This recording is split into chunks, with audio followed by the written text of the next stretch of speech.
There we go. Recording has started. All right. Hi, friends. So I think we're just going to dive in. If anyone else kind of sneaks in, then we'll welcome them in and it'll be all good. So today is all about making the leap. So making the leap is we're going to be talking about what does it actually look like to move from one-to-one services into scalable programs? What are the kind of like roadblocks or mindset blocks or kind of technical issues that can come up when we're talking about making that movement? Because I know it can feel really scary. It can feel like, how do I want to do this? Especially when we care so much about our people and the experience that we have. It can feel like a big release of control, but also a release of intimacy to think about taking that one-to-one work and moving it into a scalable offer. So for those of you who are here live, I really want to make sure that we can get the most out of this call, get the most out of you being here live.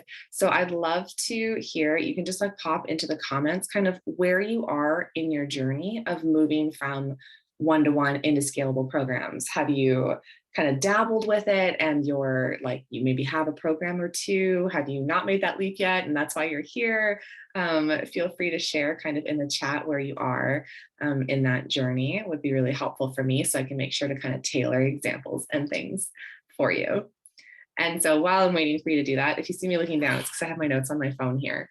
I just want to talk about kind of one of the kind of core things to think about when you are making that leap.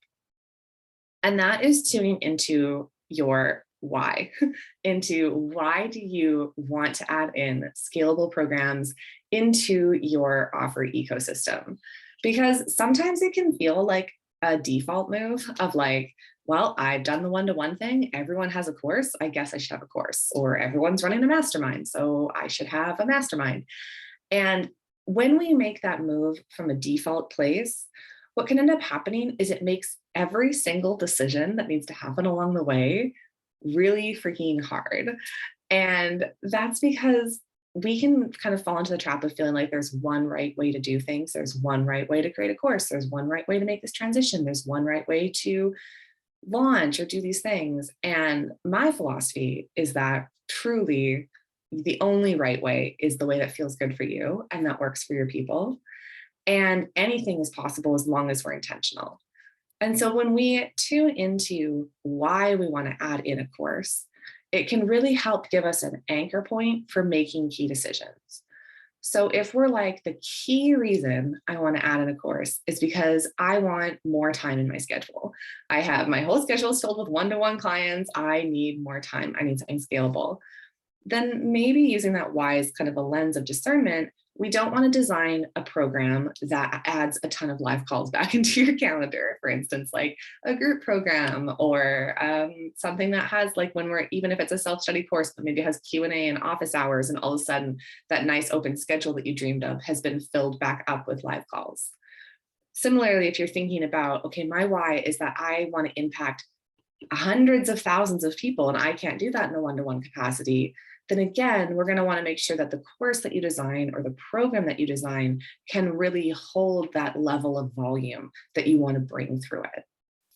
So I would love to hear from all of you. What feels like a why for you? What feels like why you want to create this course? And there's so many reasons, and knowing that like there is not like a wrong answer here, because like no one can tell you that your reason for creating a course is not a good one. Also, I have like cat hair in my eye or something, so I have to like keep touching my eye here. But I'd love to hear, you can just like pop it in the comments, and then I'm just gonna kind of catch up here on where you are in your journey. So we've got Sandy's writing and getting the structure set for launch, so exciting. Kelly is working on your course, developing your content. Sheena is feeling, okay, overwhelmed with one-to-one work, trying to figure out how to move that to a more scalable approach. Exactly, yeah. And we just trying to decide whether to create courses as a precursor to one-to-one or have them overlap a bit. Ooh, yes, I love this. I love this.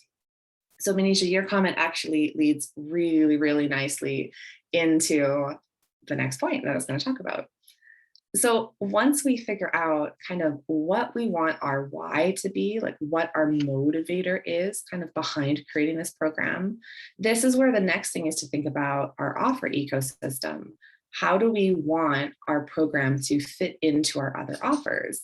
Do we want it to replicate our one-to-one journey? Do we want it to lead into our one-to-one journey? Do we want it to supplement it and kind of exist off on the side? So this is something that I can see happening a lot with one-to-one service providers, is when we create a scalable program, we feel like there's this pressure that we have to replicate the exact experience we create in our one-to-one, or the exact outcome, or the exact amount of like high touch, like impact with the coaching. And this is me giving you a permission slip to say that you don't have to do that if you don't want to. Now, it's totally fine if you want to mirror the journey. So for instance, for me, the work that I do with my one-to-one clients, the work that I do in my group coaching program, the Incubator, or what I do in my programs, my self-study courses, is there is a journey from idea to designing your life-changing program to launching it. And that is something that I mirror at all my different offers. That's one way of doing things. It's also totally possible to have your one-to-one offer be something different than your course. So exactly like what Manisha said about trying to maybe create a course that's a precursor and leads people into your one-to-one. Maybe you have your one-to-one and then it leads them into courses. Or maybe you have a course that exists kind of outside of your one-to-one journey. There's lots and lots of different options. So thinking about like what feels good to you, what feels like a good starting point. So before I kind of like keep diving in here, what I would love to hear, and feel free, you can either use the raise hand feature here on Zoom, or you can just unmute and just go for it, is kind of based on what I've shared so far. How are people feeling, or what are you thinking about how your course fits in with your offer ecosystem? And if you're not sure, then we can just kind of, we can talk through that together live. Maybe, I don't want to put you on the spot, so you can say no, but maybe Manisha, you want to go first. Yeah, no, sure. I think I listened to one of your other offerings, and I can't remember which one it was, but you'd sort of talked about these options, and I didn't realize, like, I just did what you were already saying. Like, I assumed I just had to replicate it. And so the idea of preparing people for one-to-one seemed appealing, but then also because my work is so experiential and it's like body-based and nervous system healing, and it also made sense like of maybe doing something that gave people sort of that initial experience so that they'd feel safe and comfortable to then move on. So I like the idea of also doing like little workshops or toolkits, like to kind of build up skills. So this is like where I'm like, everything sounds like a good idea. And so then I don't know what to do. So Yeah, it's like all the ideas and you're like, okay, they're all really exciting. Do you feel like you have like a leaning one way or the other? Is there one that feels either more exciting or more accessible for starting? the accessible one definitely feels like the workshop or toolkits, because I could make like small ones and have them, accessibility is a value of mine as well. So I can appreciate having them at lower price points to give people those wins, and then they get to know me. And then certainly I have a higher end offer, but the idea of having that feels easy to do, and it also feels like easy to sort of put out there and sell, and then I can kind of think about some of the other things. Yeah, I love that. I mean, I love starting with toolkits. I think it's really fun. I think it's really fun because I feel like it's a lower like barrier to entry in the terms of they're usually like lower priced. So it's not like that you don't have to start by selling this like really high priced course. And it's like a nice little taste for your audience that maybe hasn't experienced something like that before. And it sounds like now that you're having that kind of like paid lead magnet, it could be like a really good like step up from that, where it's like, okay, you paid a little bit for this. Now you can pay like a little bit more for this, and kind of bringing them in and like building that trust. I think that sounds really fun. Yeah. So. Ooh, cool. Welcome. So anyone else want to share? Anyone else have any questions so far? I have a question. Mm-hmm. So I am a writer by trade, and I do obviously a lot of one-on-one work, content and copywriting, both of which have very measurable, tangible results. And so when I think about creating a writing course, to like empower people just to be better writers, I'm like, well, what does success look like? There aren't tangible, measurable results, at least not that I that I have come up with. And like, I want my people to feel empowered and to feel like they're successful afterwards. And without those like quote unquote numbers, it's hard for me to make that jump to be like, yeah, you can be successful and here's what that looks like. Yeah, such a great question. So I think like when it comes to these types of things, giving ourselves like some sort of anchor point to begin with, and knowing that like through the course design process, you do kind of drill down into more about like, all right, who are your people and where are they starting and what's the outcome of the course?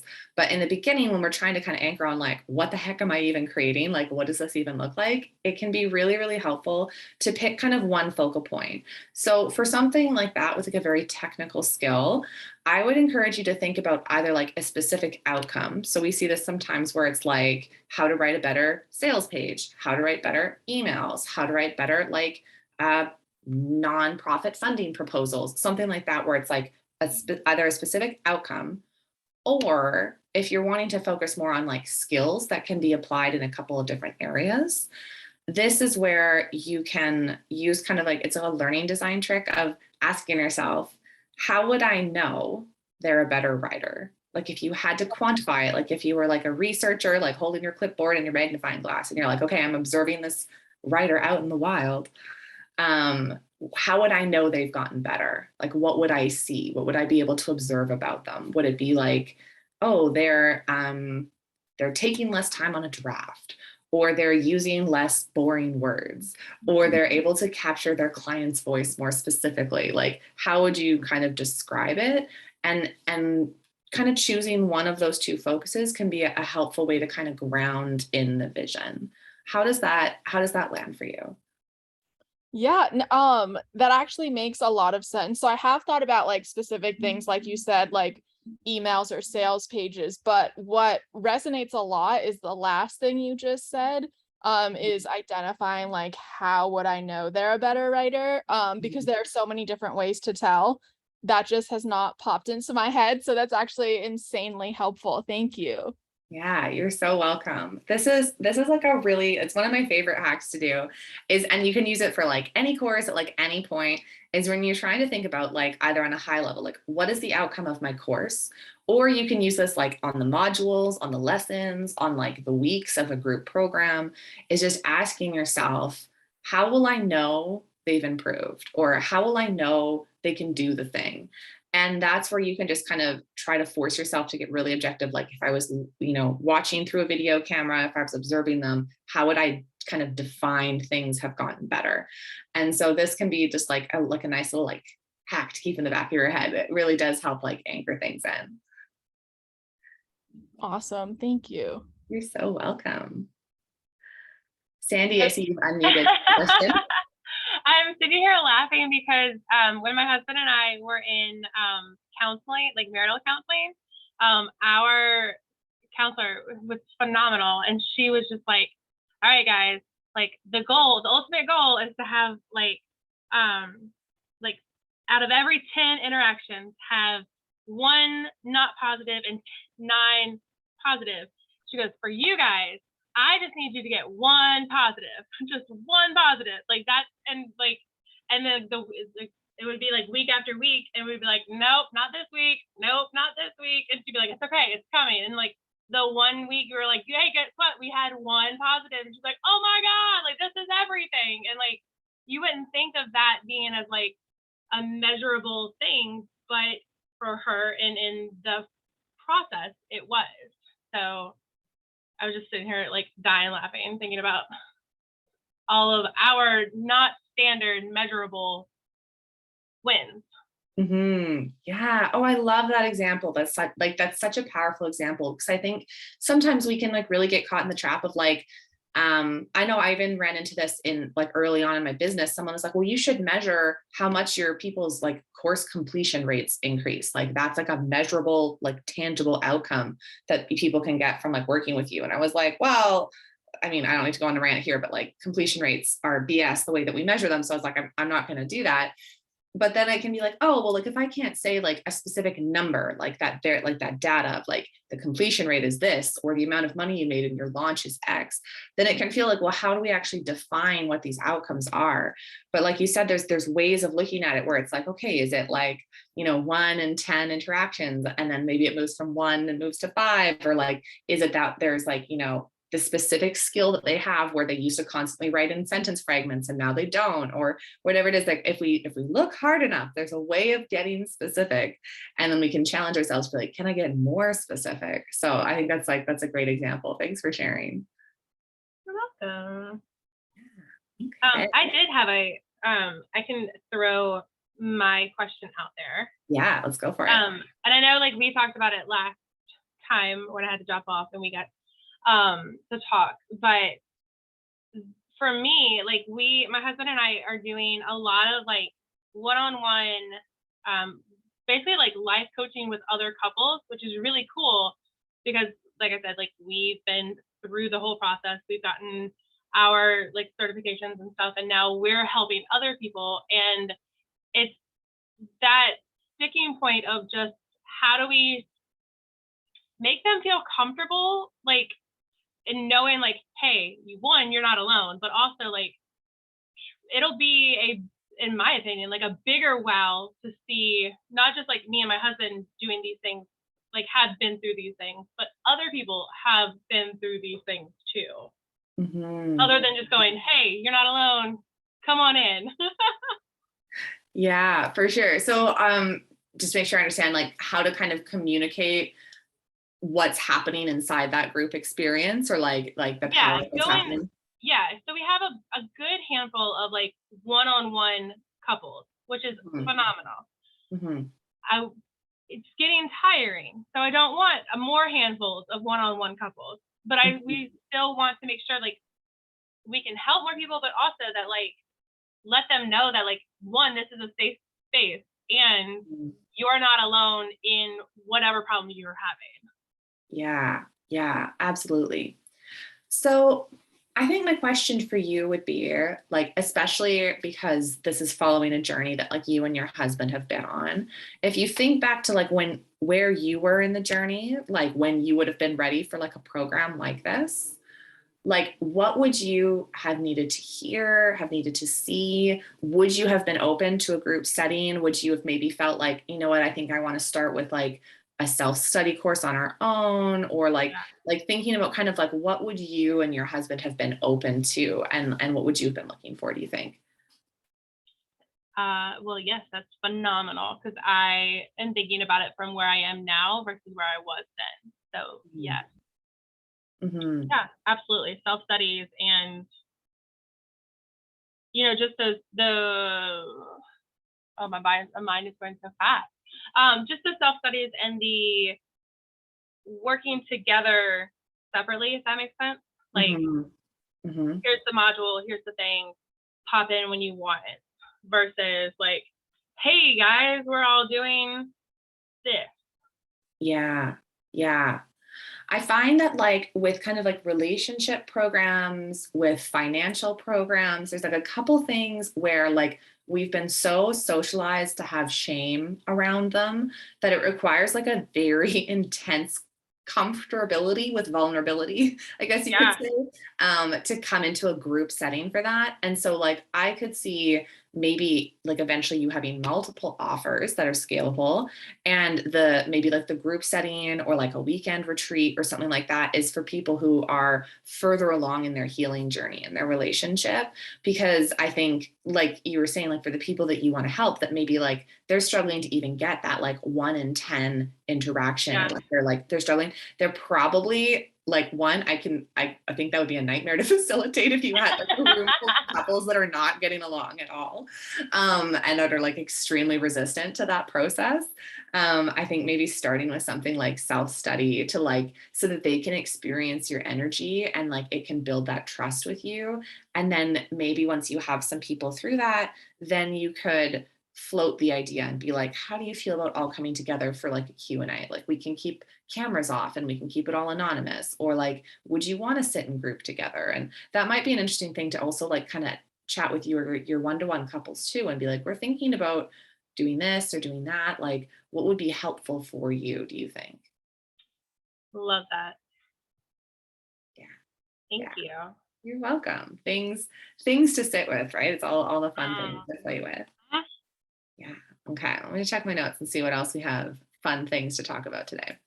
All right. So we've kind of talked about like tuning into your why as to why you want to add into a scalable program into your offer ecosystem.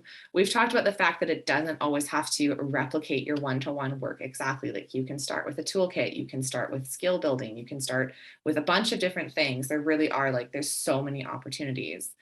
So this is where then we want to kind of talk into like conceptualizing your program. And so actually what we were just chatting about with Sandy is a really, really great example of, as you'll hear me say this again and again, if this is not your first course Café, you're not going to be surprised. If you're watching the replay and you've never watched something before, you'll be like, okay, this is where journey mapping is such an important part of the process. It's where I start with everyone who I work with, whether you're taking one of my self-study courses, whether you're in the incubator, whether you're my one-to-one client. Journey mapping is where we really dial into who are we building this scalable offer for and where are they in their journey. And this is, just like what I was just chatting about with Sandy is so powerful, is to recognize that like sometimes where we start with our one-to-one clients, sometimes where we are in our own journey versus where the person is that we are trying to help with our scalable program are different pieces.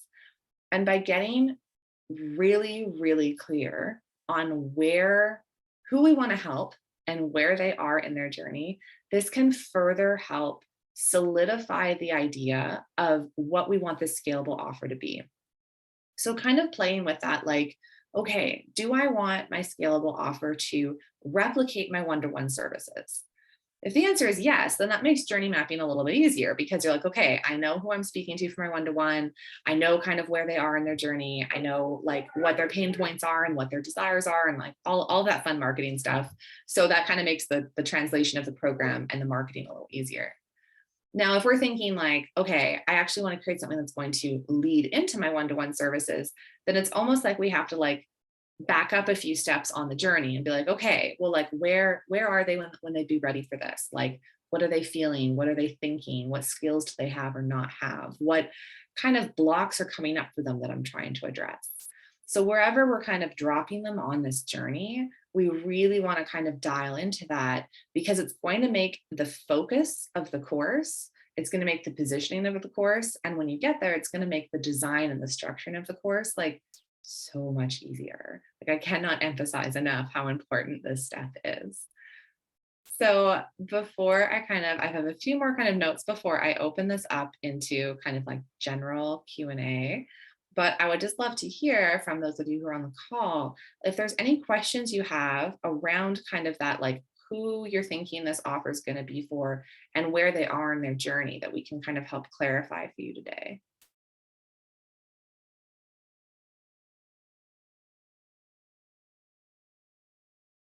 And it's also okay. If you're like, no, we're good.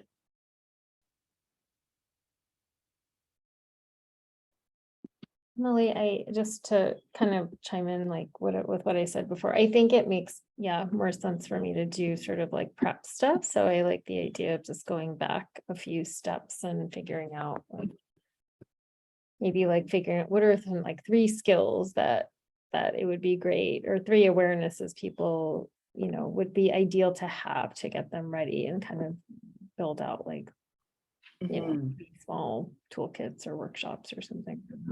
Yeah, I love that. And especially when you're thinking of it like leading into your one-to-one, that's where like that, exactly like you said, that kind of reverse engineering can be really helpful, where it's like, okay, what do I need them to have to be ready for my one-to-one? Like asking like, how do they need to be feeling? What do they need to be thinking? What skills do they need to have? What level of awareness do they need to have? Kind of like, what level of openness do they need to have? So that can be something that can be helpful as well, especially like when our work has that more like that level of vulnerability to it, where it's like, okay, like what do they need to have to feel comfortable to enter into this one-to-one experience? And that can also even be thinking about like, one of the things they need to have is trust. Like they need to trust you as a facilitator. And so even though that's not like a specific like skill or learning outcome that we're teaching, if you have that kind of thing in the back of your mind, it can be really powerful, because you're like, okay, well, what are other ways that I can like build trust into this beginning experience? Like, is it by how I show up on video? Is it by how I receive their questions? Is it by my refund policy? Like all sorts of different things like that can be really, really helpful if we think about those kind of other goals that our program may have. Yeah, that's really helpful. I'm wondering too, if, and you might have another resource on this, but just like formats of things like that are smaller. Like some of my thoughts are, like currently my course is audio only, but I think for the other workshops, I would do like a video with an audio feed, like so they could access it however they wanted to, and then probably some questions around journaling. And then I thought, I don't know if there's like other stuff. Like, I guess I was just thinking about like what modalities or methods do people use for delivery? Yeah, for sure. Well, I mean, you definitely, like, you named out like the kind of major ones in the sense of like actual mediums. We've got audio, video, and text. And then like there's like fancier tech things you can do, but definitely for like your first course, I wouldn't recommend getting like too fancy. I think like just keeping it simple. But I think what I like to do is, instead of thinking about like, okay, like what should I do or what do I have to do, but like thinking about what would be fun, or what would be exciting, or what would help craft the experience that I want to craft. And then, just like Dustin shared in the comments, like multiple formats is so great, where it's like people can read it or they can listen to it, they can watch it, that type of thing. So there's lots of different options, but I think really leaning into like, what is the experience I want to craft for people, in the sense of making it accessible, but also helping them kind of immerse into it. I think especially for the type of work that you do, is being able to find those options there. Oh yeah, thanks for sharing, Dustin. That's super helpful. Awesome. I know I haven't tried Descript for myself, but I've heard so many people talk about how like phenomenal it is. So I think I'm going to have to. It's just like how great it is. And I know like for editing, you can like edit the text, but it edits the video at the same time, which I'm like, oh, yes. amazing. You edit your video and audio like a Word file. And so it's like you could like read through your transcript and like make the edits to like actually make it a nice transcript at the same time. And you can do all the video editing, and it's literally like you can do a phase, how some people clap to have like the audio. You could just be like, after every good line that you have that you want to like keep, like say something weird like Pikachu, and then you like know that the line before Pikachu is the good one, and you delete everything else, and it's awesome. Oh my gosh. And then it just automatically is like, hey, here's your video, audio, and your text, like all in one time, all in one go. So good. Oh my goodness. I'm gonna have to give this a try for like the next videos I'm doing. So good. All right. So thanks so much for sharing, Anisha. That was awesome. Okay, so I'm just looking at my notes, making sure I kind of like covered some things. So, I mean, there's always like so much that I could share, but for today, I really, really wanted to focus on those kind of core things to think about when we are making that leap into scalable programs. So really tuning into the like why we want to move from one-to-one into scalable, because that will also give you that good lens of discernment of, is it to make it like a high volume? Is it to, protect the intimacy because that's what's important to you, but still open up a bit more time in your schedule?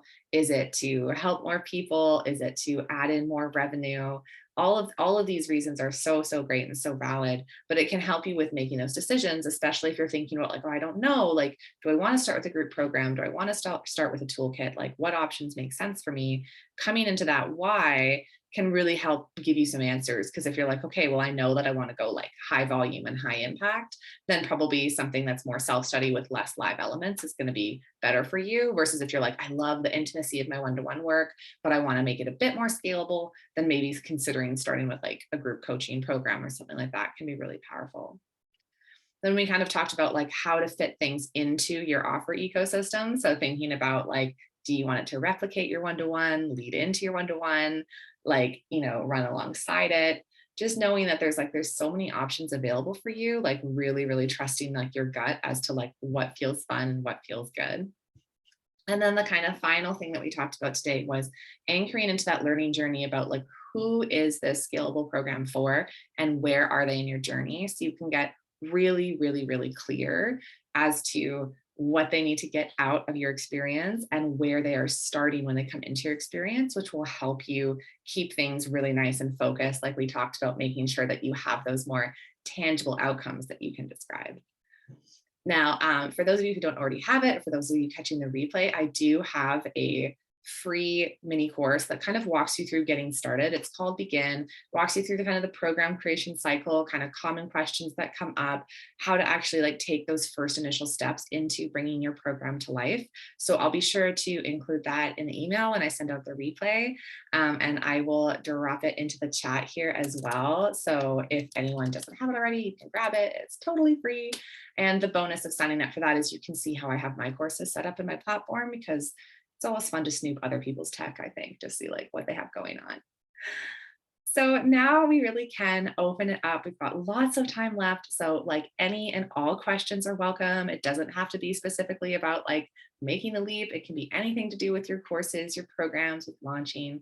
Like really, like the time is yours. So whoever has questions, like let's just dive on in.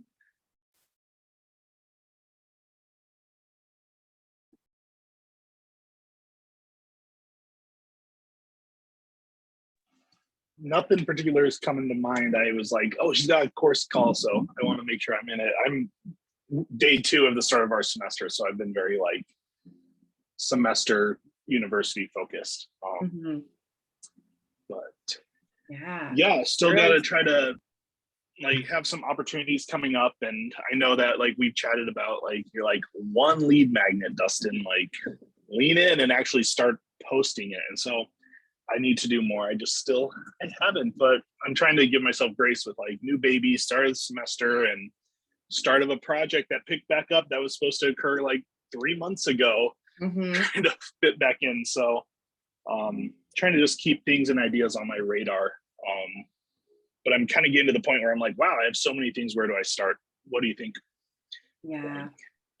Yeah, I think that's what's like, I totally know, like, oh my gosh, I have so many things, like, where do I start? I'm really glad that you're giving yourself grace, because like, your family literally just grew by one. Like you have a whole new tiny human that you're looking after. So like that alone is enough.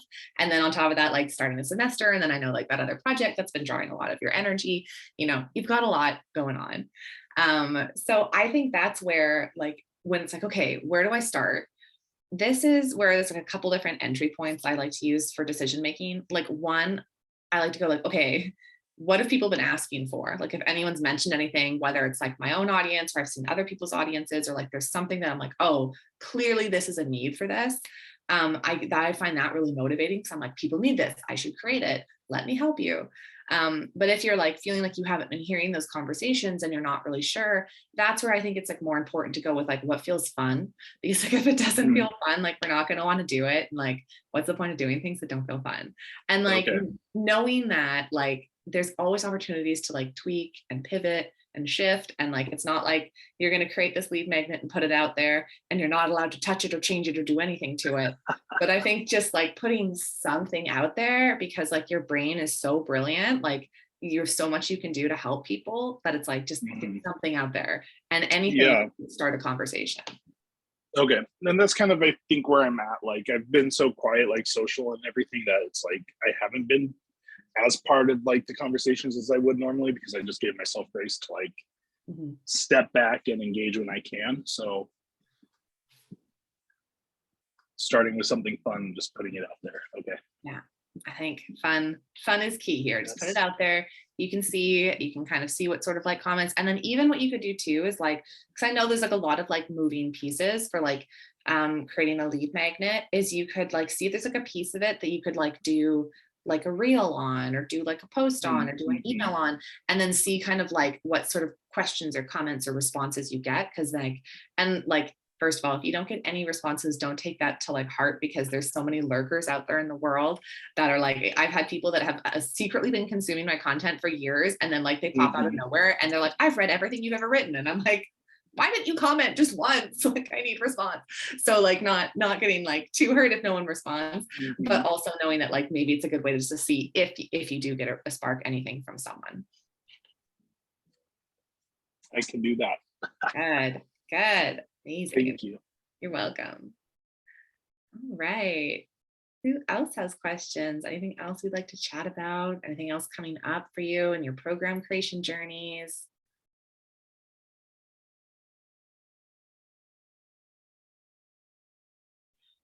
Hi. Hi.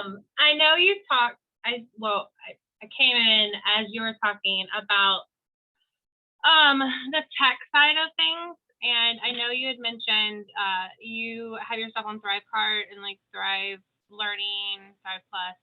And I've heard a lot of my other like course-y people say they really like the back end side of that versus like the back end of a lot of other popular ones.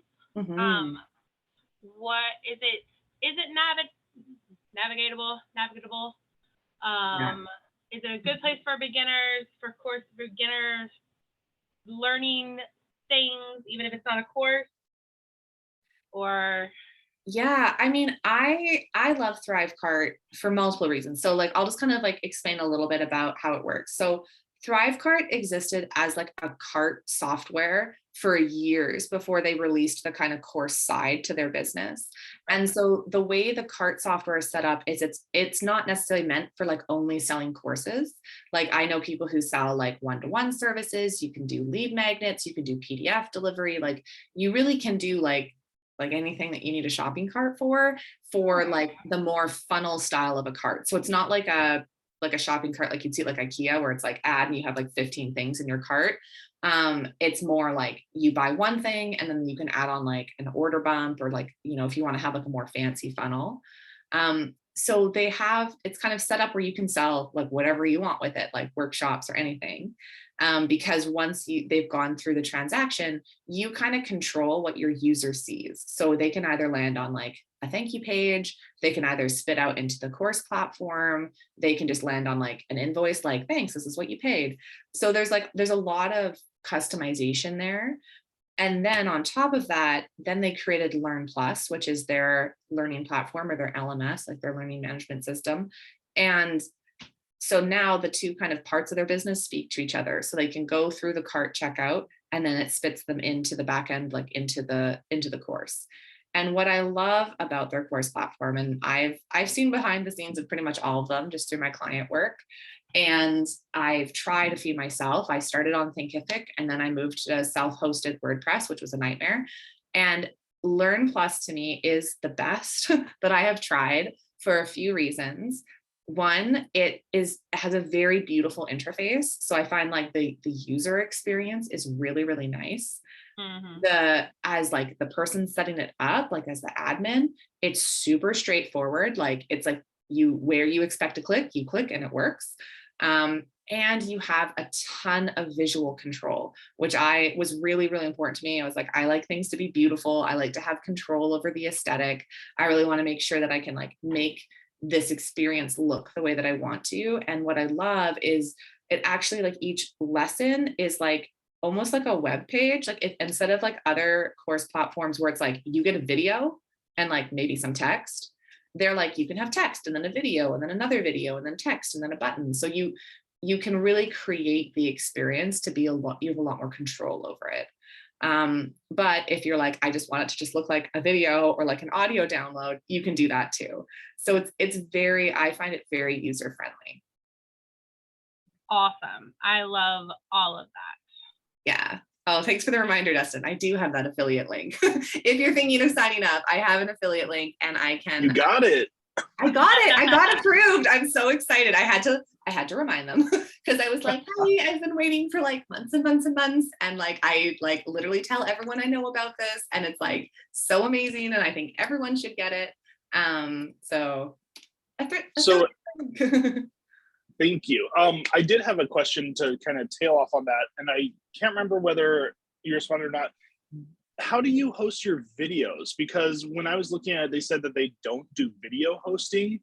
And so that like, because I know I currently use Podia, and so it's actually easy for me to like upload the video and the transcripts, which is helpful that like they put those good closed captions that come out of the script.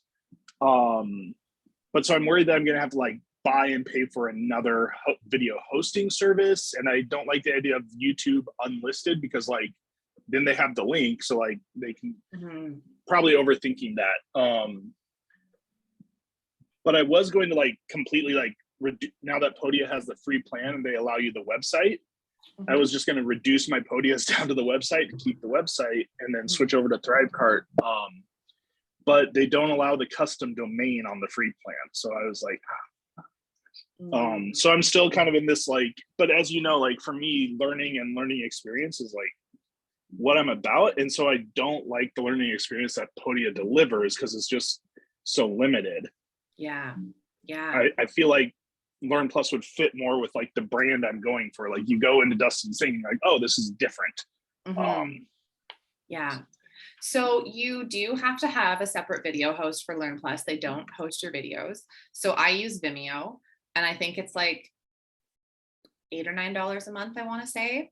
The amount that you pay per month is dependent on like how much you want your like weekly upload limit to be, because the thing I like about Vimeo is it's not like a lifetime storage amount. It's just a weekly upload amount. So if you are creating a course and for instance, like you're like wanting to like batch upload all of your videos, I recommend doing it over 2 weeks. Or what I did once when I didn't realize the upload limit is I did temporarily host some videos on YouTube and then I just flipped them out once my week reset.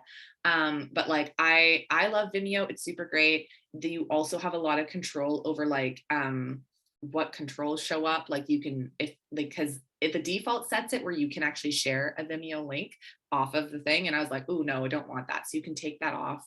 So you have a lot of control. And also the thing is that it's actually against YouTube's terms of service to host course videos on there. So, I mean, chances are they're never going to notice, but like, I don't recommend. So I like, if you're going to use YouTube, it should be like a transitory thing where you're like, I'm just waiting for my Vimeo to reset. But I use Vimeo for that.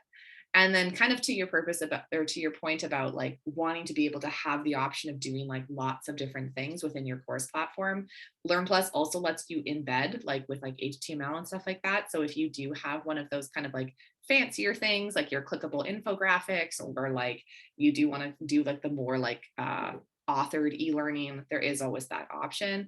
I mean, that's like super, super advanced that like, as an ID, Dustin, know you can do, but for everyone on this call, like really don't stress. Like the basic kind of like video, audio, text type of thing is still awesome. Yeah. Sandy, did you have any kind of like follow-up questions to that, kind of talking about Learn Plus and tech and ThriveCart? No, I'm actually really, because my husband and I were deciding between two of them, and I was already leaning a lot more towards, ThriveCart and Learn Plus, all of that. And so that just really just solidified and confirmed all of my already previously held, obviously correct assumptions. Yay, amazing. Well, I absolutely love it. I did drop my affiliate link there in the chat. If you sign up through my affiliate link, once you do, you can just send me a message and I give you the course builder box as like a thank you. And then of course, if you're like, I know sometimes like people like get like halfway through the sign up process and they're like, wait, I forgot I have a question. Because the one thing ThriveCart doesn't do is they don't do free trials. I do think they have like a money back guarantee if you're not happy or something like that. But I know like kind of making that size of investment can feel a bit scary. So if you have questions, you're like, could you just send me a screenshot of what this looks like, or like a quick little like tutorial of the back end? Like I have it on my list to create some blog posts to kind of show more about that. But in the meantime, I'm totally happy if you email me and like ask me a question about it. I don't mind at all. Awesome. Yeah. Emily, when you go to make those blog posts, have you heard of Scribe? Scribe, is that, wait, I'm picturing the wrong thing. Tell me what it is. I haven't gotten the chance to like try it yet, but I installed it. It literally, like when you go in, it records like, so like, let's say, here's how you upload a video in ThriveCart or whatever. It literally like tracks your mouse and tracks the buttons you click and turns it into a readable, like step one, click this step, and like pulls the Oh my images and like God. just puts the images right underneath. So like you don't have to source the images, you don't have to like, it's supposed to be that intelligent that you just like have it record your browser as you do something, and it like automatically puts it into the like step-by-step with visuals. That's So if you're going to do amazing. some step-by-step stuff, that'd be something to look into. That's incredible. You said it's called Scribed? Yeah, so it's just I use one called Scribe Tango, and it's extension. the same thing, and it's amazing because I do a lot of SOPs, Yeah. and Yeah, it's amazing. Yeah. Tango is the other one. And they have a plugin that I use on Chrome, and it literally just like takes my tab, and I go to town, and it's like, here's everything you did, and I'm like, oh my God, thank you. Oh, that's amazing. I'm gonna look into that because for that type of thing, I've always used like Camtasia, because it tracks your mouse and then it will like put like, if you click, it puts like a little like ring that's like, yeah, but it doesn't like auto generate screenshots and steps and stuff. Like, oh my gosh, that's phenomenal. Yeah. Oh, So I wanted to throw that one out there. See, this, I like, even when I step back, I'm like getting all these stupid ideas and I'm like, what do I do? all the things, just like pick one and know that like you can like start with it, and then just like think about how we're gonna like celebrate. I mean, we just need to like come up with like a prize system for you, Dustin, where it's like you launch that lead magnet and like we're gonna have a coaching call. How about that? Yeah, motivating. Okay. Great. Yeah, Kelly, yeah, Camtasia is amazing, but I know these apps definitely sound like I'm looking into those because I was like, I really want to share some more tutorials, because like I don't think I've ever been as obsessed with like a platform as I am with ThriveCart and Learn Plus. So I'm like, I just want to show people all the things, how amazing it is, how great it is. You know, I love that like it's still technically like in beta, but it works. I haven't had any issues with it at all. And it very much is like, it just has so much power to it. And I know that they're working on like rolling out new features like all the time. So I think it's great. And I love that it's a one-time fee. Ooh, thanks for sharing, Sandy. I'm going to check that out at a later time. Oh my gosh, this is beautiful. I'm obsessed. Okay, so we still have some time left. Does anyone else? Dustin, you're saying, can you build and sell templates for your course format? So right now, I think they only let you have like sales page and like checkout templates. I don't think they sell like or let you import like a full course template. Something that I'm going to be adding into the course builder box is like Learn Plus templates, in the sense of like the thumbnail covers and like, you know, like I'm going to have like color and font sets and like that type of thing. But I don't think currently you can like get like a whole skin brought in like on top of your course. But yeah, no, definitely I'll think. I know like more kind of like visual templates for courses is definitely like on my list for course builder box. I have a couple different kind of branding guides that are going to be rolling out, more like workbook and slide deck templates and that type of thing, because I know how much that can like slow people down when you're creating your course. So definitely going to be rolling some things out. Okay, we still have some time left. Any other questions? Anything else you'd like to chat about? Courses, launching, programs, tech, all the fun things.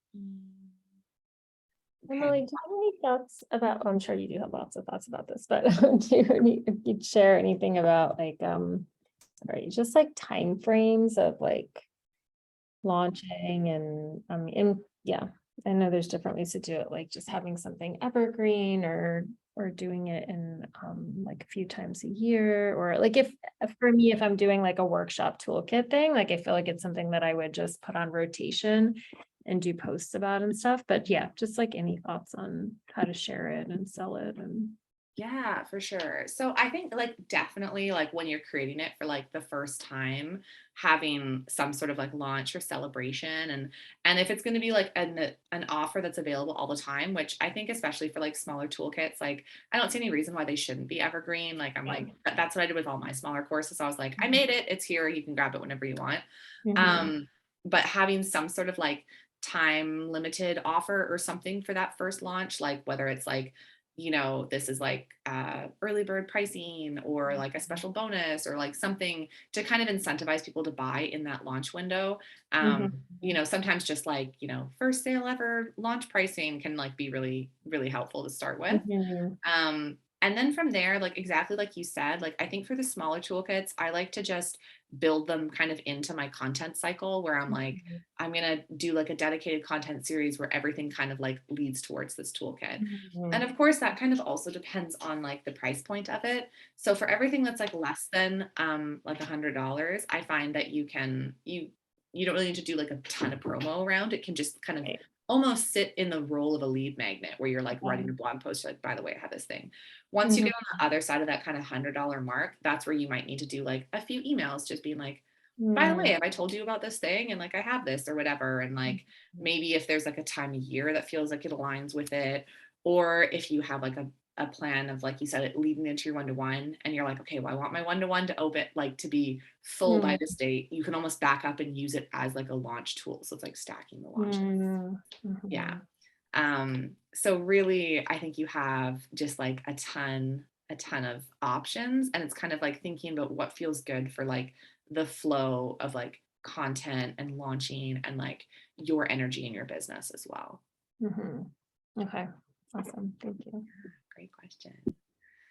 And it looks like we have, it's either Sharon or Sharona. I see that you snuck in here. So we just have a few minutes left on the Course Cafe, but we are just kind of have an open Q&A right now. So if you want to ask any questions about courses or programs or launching, you're welcome to unmute, or you're welcome to like pop it in the chat. Or if you're just kind of sneaking in just to kind of like hear how things are going and don't want to share, that's also totally fine. We definitely have time for like a few more questions before we wrap up. If Manisha or Sandy, if you have questions as well, we can, totally sneaking in. I love it. That's great. But yeah, Sandy or Manisha, if you have other questions, anything else I can help you with, you can just let me know. We still have some time. I think I'm good. This has been super helpful for where we are in a lot of we're trying to get whatever we're going to be doing launched. His goal is by the beginning of the year. My goal is by before the end of the year, because I know how fun and exciting Q4 is.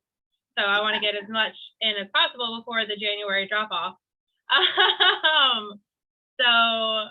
But you know, people are going to be around their families a lot, so maybe they will need what we have in January. Yeah, that's true. So no, I think this has been super helpful today. Yay. Oh, amazing. I'm so glad. Well, of course, like if you feel like you want kind of more support, kind of like sticking on that timeline, I am going to be opening the incubator for application next week. And so if you haven't heard about it, that's my group coaching program. It's initially 4 months, and then you can stay in it as long as you want. It's month after that. But that's where like we meet for weekly group coaching calls just like this, and lead you through kind of like designing your offer, building your offer, launching your offer. And the thing that I love about the incubator is not only is it like weekly group calls, but you also unlock milestones. So you unlock like one-to-one calls with me, or like reviews of what you're working on by me. So there's just like a ton of support. So of course that option's always available to you, or you can just keep hopping on these course cafes as well. Excited. Thank you. Yay. You're so welcome. And then Manisha says, I think I need to brainstorm a bit more to get clear on the why and some other details, but you'll probably have more thoughts and questions at some point. Yes, absolutely. I know we covered a lot, talked about a lot of things. I think really like tuning into that why it's so powerful, because it really does clarify a lot of things around what you want to create, why you want to create it, and like, you know, what purpose you want it to serve for you and for your people. And I think the more you kind of anchor into that, it will make some of those extra pieces like pricing and structure and like activities and formatting, it will make that more clear, because you can keep coming back to be like, okay, my why is like, I want this to lead into my one-to-one, and I want it to do this, and it's for this person, and it will help kind of clarify some things. Oh no, so the program sounds amazing. Thank you so much. I I'm obsessed with the Incubator. I think it's the best thing I've ever created. I'm just like, I'm so in love with it. And I know we always, like, everyone inside is having such a great time. So I am just like, it's so much fun. So of course I'm always like, you should join, because it's great being able to chat with you on these course cafes. And then it's a selfish move on my part. I'm like, I just want more awesome people around me all the time. Thank you for your time and everything you shared. Really, really appreciate it. Oh, you're so welcome. You're so welcome. All right. Well, is there anything else anyone needs before we wrap up for today? I know, I don't know if it's Sharon or Sharona, because it's showing up as all one word for me on Zoom, but if anything has come up, you're welcome just to like type in the comments, or if you're just kind of absorbing for like the last few minutes, that's also totally okay.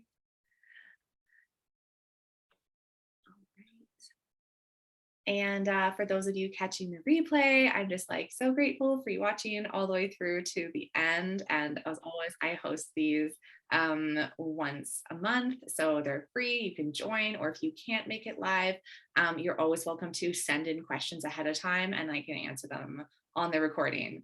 So, and my DMs are always open on Instagram too. If you're watching this and you're like, wait, I need you to clarify something. So you can message me on Instagram at Modern Leaders Co. And I just thank you so much for watching. And thank you, Sandy, and Sharona, thank you for coming as well. It was like so great to have you here. And I hope you have a great Tuesday. Thanks. Okay, bye.